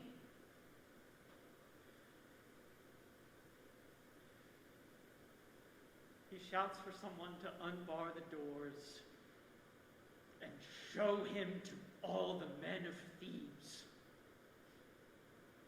His father's killer, his mother's, no, I cannot say the word, it is unholy. For he'll cast himself out of the land, he says, and not remain to bring a curse upon his house, the curse he called upon it in his proclamation. But he wants for strength, aye, and someone to guide him. His sickness is too great to bear. You too will be shown that. The bolts are opening. Soon you will see a sight to waken pity even in the horror of it.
Where am I going?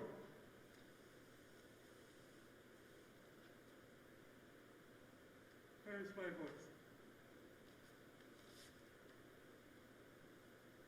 Borne on the wind to and fro.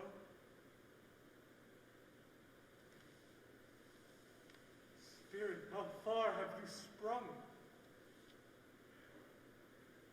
To a terrible place, where men's ears may not hear, nor their eyes behold it.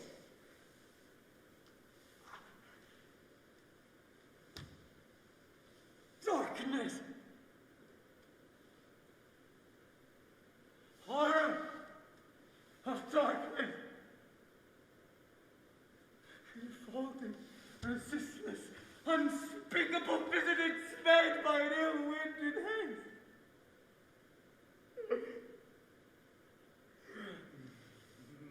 Madness and stabbing pains and memory of evil deeds that I have done. In such misfortunes, it's no wonder if double weighs the burden of your grief.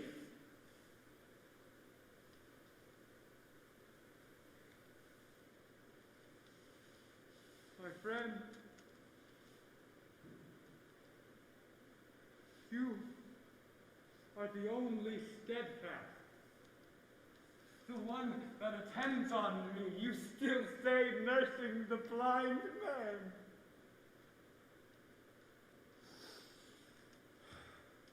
Your care is not unnoticed. I can know your voice, although this darkness is my world. Doer of dreadful deeds, how could you dare so far to do despite to your own eyes? What spirit urged you to it?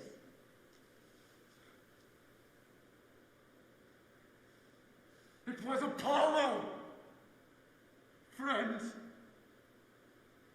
Apollo that brought this bitter bitterness. My sorrows to completion.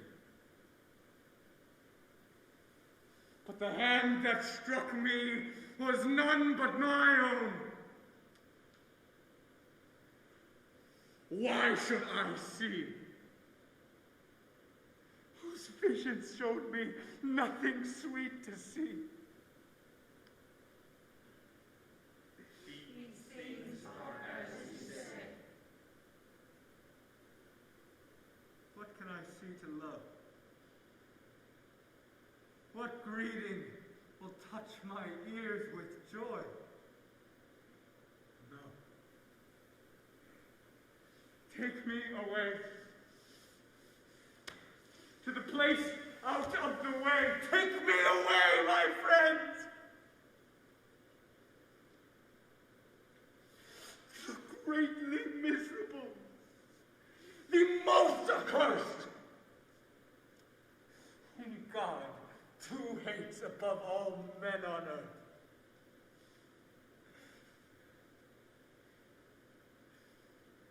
Unhappy in your mind and your misfortune, would I had never known you.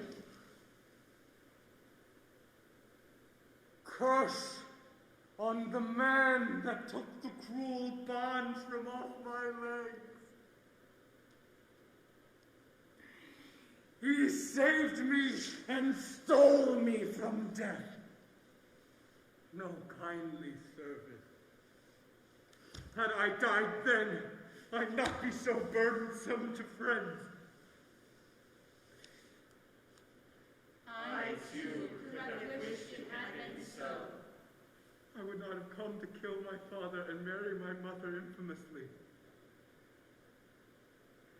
Now, I am shown to be godless,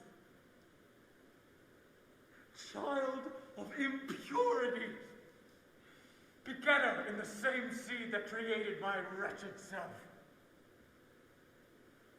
If there is any ill, worse than ill, that is the lot of Oedipus. cannot say the remedy was good. You would be better dead than blind and living. What I have done was best done. Do not tell me otherwise. Do not give me further counsel. I do not know with what eyes I could look upon my father when I die, nor yet my wretched mother. Those two to whom I have done things deserving worse punishment than hanging.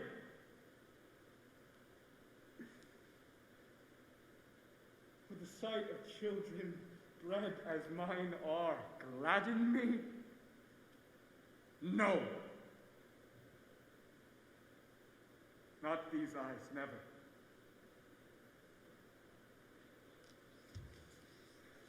And my city, its towers and sacred places of the gods, of these I robbed myself when I commanded all to drive him out. The criminal, since proved by God impure, and of the race of liars.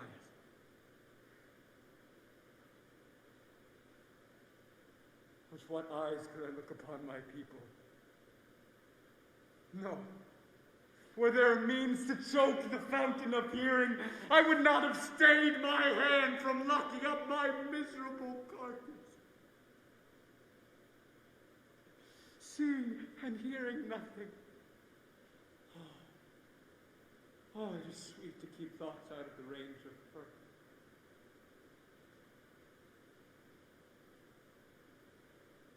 Citharon!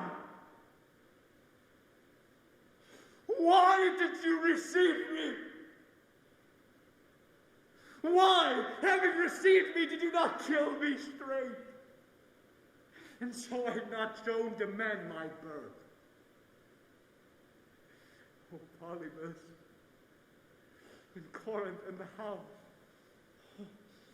the old house I used to call my father's. What fairness you were nursed to, and what foulness festered beneath. Now I am shown to be a sinner and son of sinners.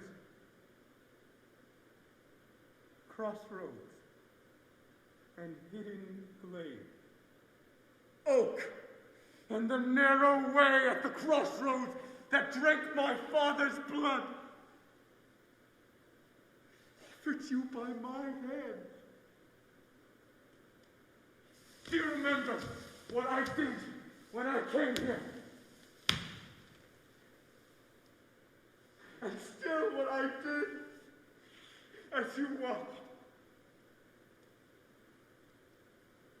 Oh, marriage. Marriage. You bred me, and again bred children from your child, and shown to men, brides, wives, and mothers the foulest deeds that can be had in this world of ours.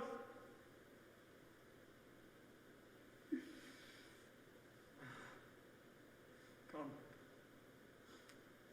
It is unfit to say what is unfit to do.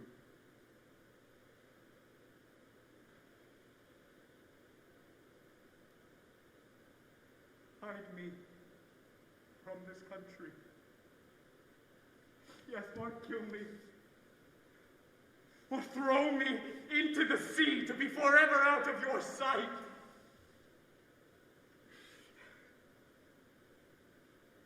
Approach and deign to touch me in all of my wretchedness. No man but I can bear my evil doom.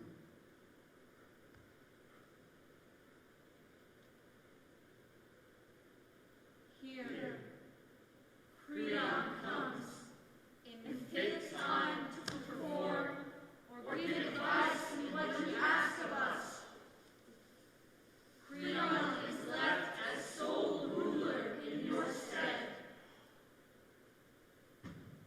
Creon. Creon. What shall I say to him? How can I justly hope that he will trust me when what is past I have proved towards him to be an utter liar?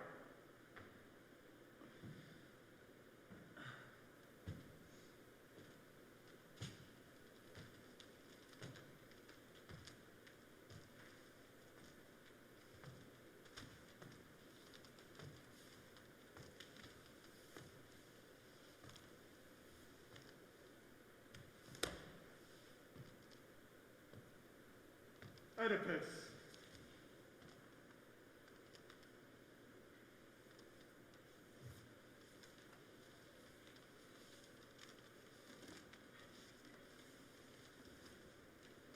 I've come not so that I might laugh at you, nor taunt you with evil of the past. But if you are still without shame before the faces of men, reverence at least the flame that gives all life.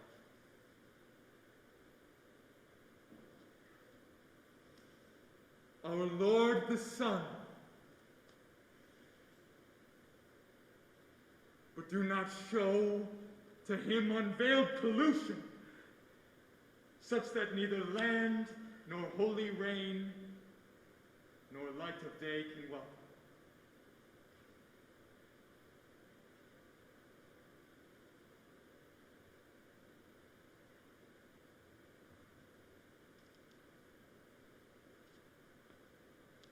Be quick and take him in. It is most decent that only kin should hear and see the troubles of kin. I beg you.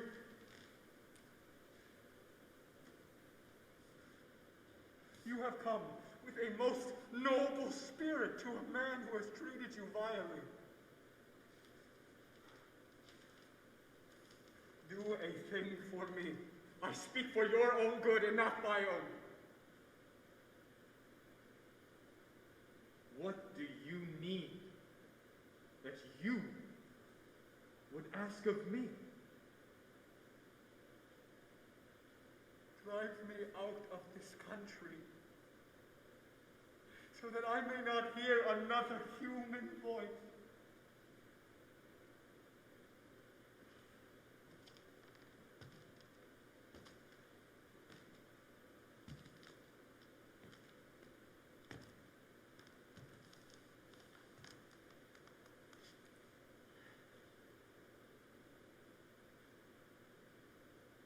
Be sure I would have done this. Had not I wished first of all to learn from the god the course of action I should follow. But his word was quite clear. Let the parricide, the sinner, die. That indeed was said. But in our present need we have best discover what we should do. Would you ask about a man so wretched? Now even you will trust the God.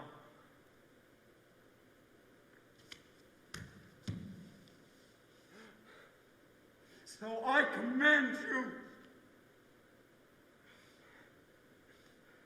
and will beseech you,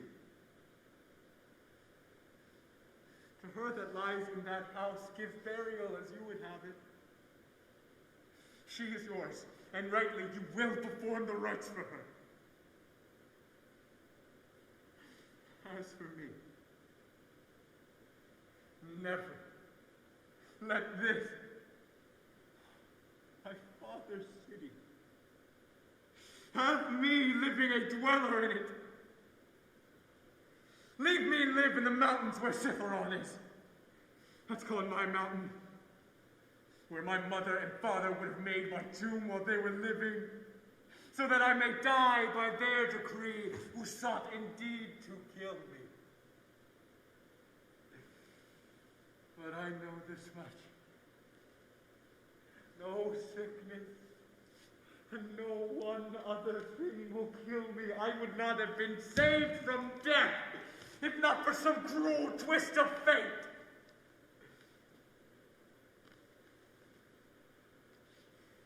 Well, let my fate go where it will.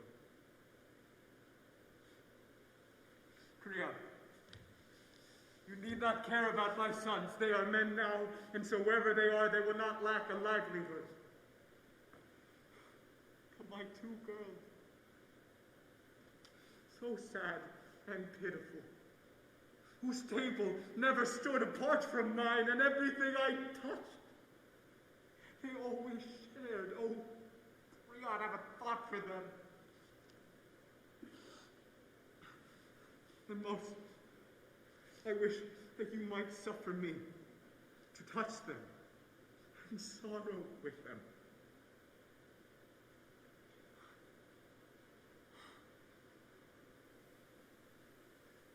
True, noble Creon, can I touch them as when I saw? Yes, I can hear them sobbing. My two darlings. Where are you, children? Come here, come to my hands. A brother's hands that turned your father's eyes into what you see. Father seeing nothing, knowing nothing, begetting you from his own source of life. I weep for you.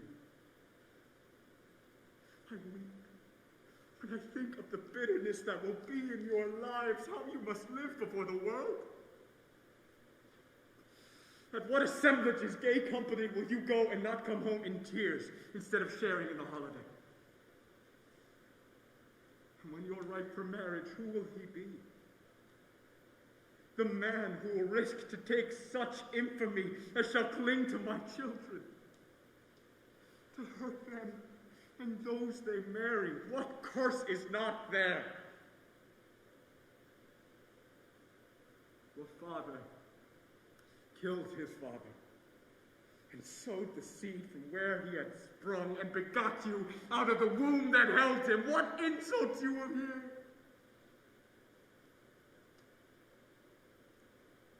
Then who will marry you? No one, children. Clearly, you are doomed to waste away in barrenness unmarried. Son of Menosus,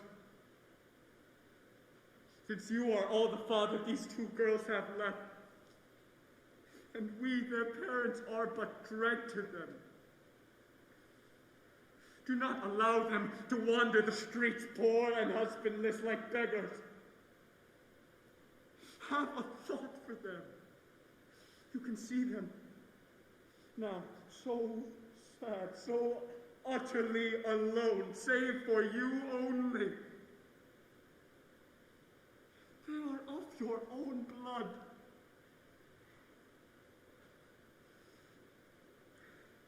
Touch my hands, Lord Creon, and say yes.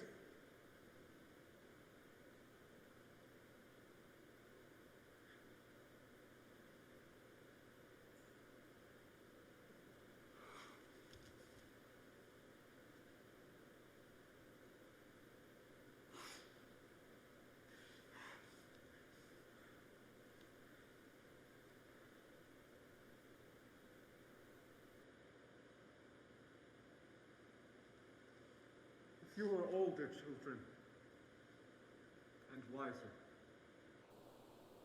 There is much advice that I give you.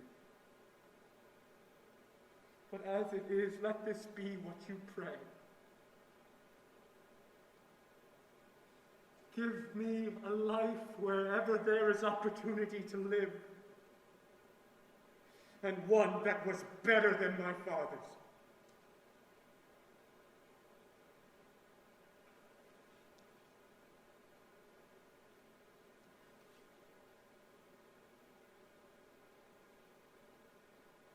Your tears have had enough of scope. Now go within the house. I must obey the bitter of heart. In season, all is good. Do you know on what conditions I obey? You tell me them, and I shall know when I hear. That you take me to live away from Thebes.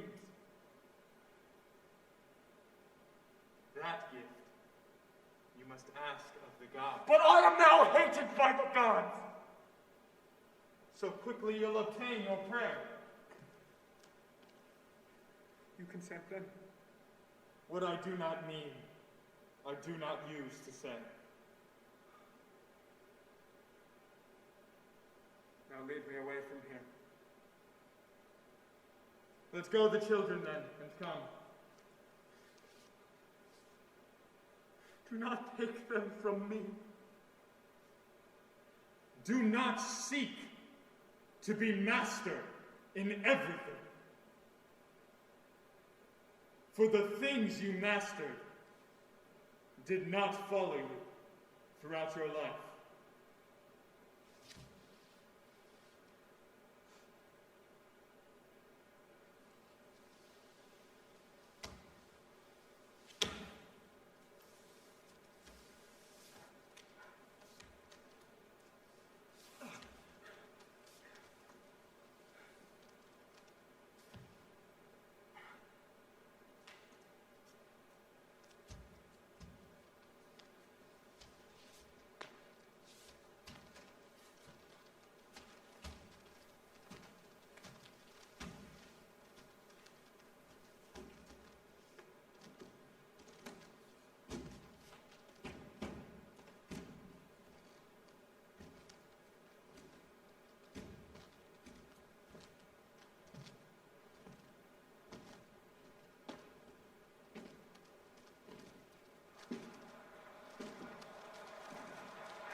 You that live in my ancestral Thebes, behold this, an Oedipus, him who knew the famous riddles